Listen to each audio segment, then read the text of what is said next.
ევროკავშირმა და სომხეთმა კავშირის სფეროში პარტნიორობის შესახებ შეთანხმება გააფორმეს და ერთობლივი დეკლარაცია მიიღეს. ხელშეკრულებას დღეს ერევანში სომხეთისა და ევროკავშირის პირველ სამიტზე მოეწერა ხელი. სამით სომხეთის პრემიერ-მინისტრი ნიკოლ ფაშინიანი და ევროპული საბჭოს და ევროკომისიის პრეზიდენტები ანტონიუ კოშტა და ურსულა ფონ დერ ლაიენი ხელმძღვანელობდნენ. როგორც ერთობლივ დეკლარაციაშია ნათქვამი, ევროკავშირი ადასტურებს თავის მტკიცე ვალდებულებას კიდევ უფრო გააძლიეროს ურთიერთობების სომხეთთან და მხარი დაუჭიროს სომხეთის სუვერენიტეტს, მდგრადობას და ყოვლის მომცველ რეფორმების დღის წესრიგს, რომელიც დაფუძნებულია დემოკრატიის, ადამიანის უფლებების, ფუნდამენტური თავისუფლებებისა და კანონის უზენაესობის პატივისცემაზე. ევროკომისიის პრეზიდენტის ურსულა ფონ დერ ლაიენის განცხადებით, ტრანსპორტის, ენერგეტიკისა და ციფრულ ქსელებში დაკავშირებადობას შეუძლია სომხეთი კონტინენტების გზაჯვარედინზე მდებარე სტრატეგიულ ცენტრად აქციოს.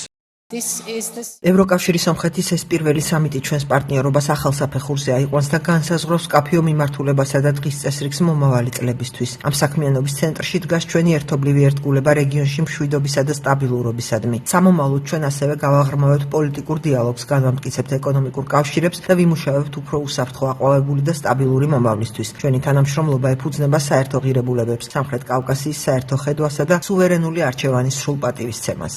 სამიტზე კიდევ რამდენიმე სტრატეგიული დოკუმენტი გაფორმდა, მათ შორის პარაფირებული იქნა სამუშაო შეთანხმება სომხეთის რესპუბლიკასა და ევროპის სასაზღვრო და სანაპირო დაცვის სააგენტოებს შორის საზღვრების მართვის სფეროში ოპერატიული თანამშრომლობის შესახებ. მხარეებმა ევროკავშირსა და სომხეთს შორის ვიზა ლიბერალიზაციის სამოქმედო გეგმასაც მოაწერეს ხელი. გარდა ამისა, სომხეთის შეიარაღებულმა ძალებმა მიიღო ევროკავშირის დახმარების პირველი პარტია ევროპის მშვიდობის ფონდის ფარგლებში, რომლის საერთო ღირებულება 30 მილიონი ევროა. შეგიძლიათ ჩვენი იმედი გქონდეთ, ჩვენ ერთად ვიმუშავებთ ჩვენი საერთო მომავლის გასავითარებლად. სომხეთის საკვანძო საყრდენია არა მხოლოდ სამხრეთ კავკასიასთან ჩვენს ურთიერთობაში, არამედ ევროპის დასაკავშირებლად კასპიის ზღვასა და ცენტრალურ აზიასთან სამხრეთ კავკასიის გავლით. ეს არის ჩვენი რეგიონის წარსულიც და მომავალიც. სწორედ ამიტომ ევროკომისია და პრეზიდენტი ფონ დერ ლაიენი აუცილებლად მოახდენენ ფოკუსირებას ამ სამიტის კონკრეტულ შედეგებზე და იმაზე, თუ როგორ შეგვიძლია ჩვენი სტრატეგიული პარტნიორობის ფარგლებში ავაშენოთ საერთო მომავალი სომეხი ხალხისა და ევროპის კეთილდღეობისთვის.